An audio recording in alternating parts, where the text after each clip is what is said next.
میں نے اپنی زندگی کے اس تلخ تجربات سے یہ سیکھا ہے کہ سچ یہ ہے کہ ہم جیسے لوگ عموماً کسی کے دل کے پسندیدہ نہیں ہوتے۔ میں اکثر سوچتا تھا کہ ہم کسی کے پسندیدہ کیوں نہیں ہوتے۔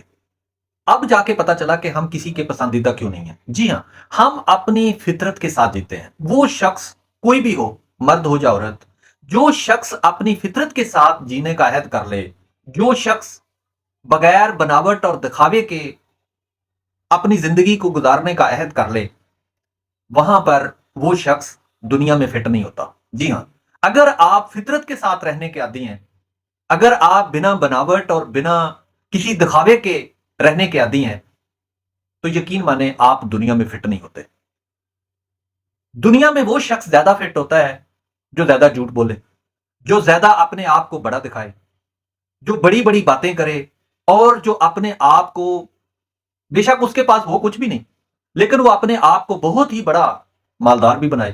یعنی وہ بناوٹ، دھوکا، دکھاوا وہ دنیا کو کرے تو وہ دنیا میں فٹ ہوتا ہے، دنیا اس کی بلے بلے کرتی ہے۔ لیکن اگر آپ فطرت کے ساتھ، سچائی کے ساتھ رہنا چاہتے ہیں یا رہنا آپ کی عادت ہے، تو آپ دنیا میں کہیں بھی فٹ نہیں ہوتے۔ جناب والا، اکثر لوگ ہمیں محض میسر تو ہوتے ہیں، لیکن وہ حقیقت میں ہمارے ساتھ نہیں ہوتے۔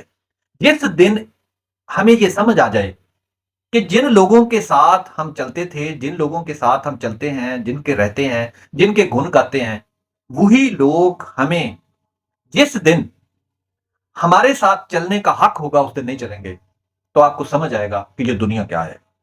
یہی ایک دکھاوا ہے، یہی ایک بناوٹ ہے، یہی ایک دھوکا ہے، اور پھر یہی رویہ انسان بعد میں اسے بے وفائی قرار دیتا ہے۔